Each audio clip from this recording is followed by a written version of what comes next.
Every year, professional associations gather to toast their successes.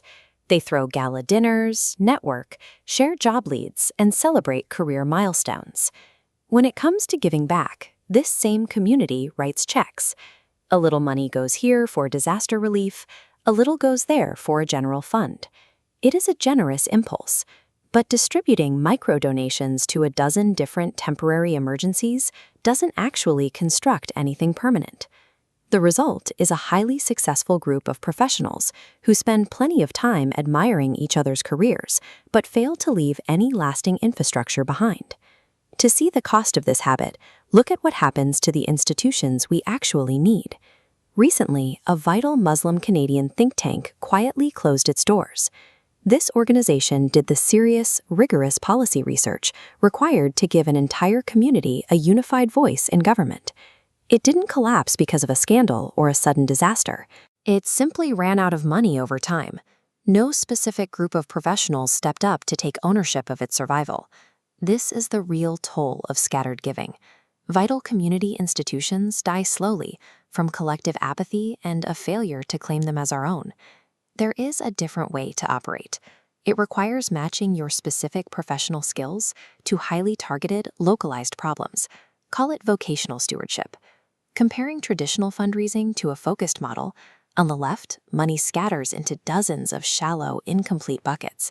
On the right, funds consolidate into one massive, solid pillar.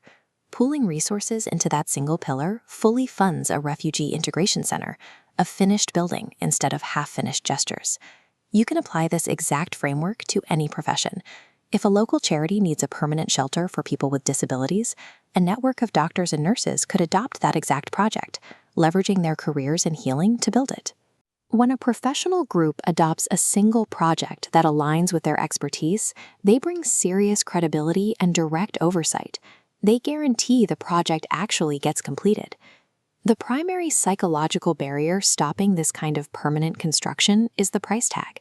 Projects like a shelter or a policy institute often require $1 million. This chart maps out how quickly that barrier dissolves.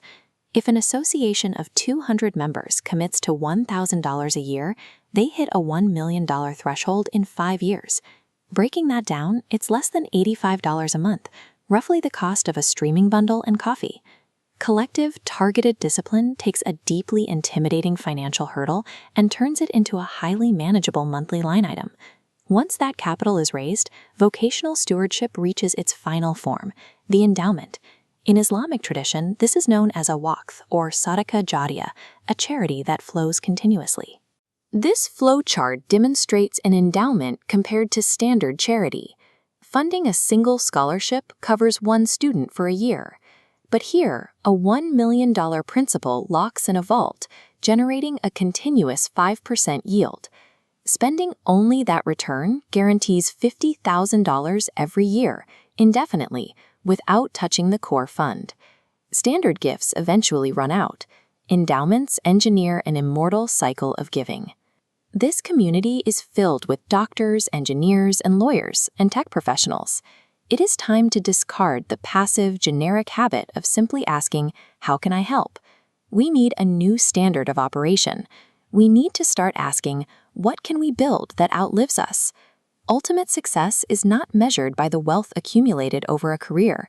It is measured by the permanent institutions left standing after you are gone.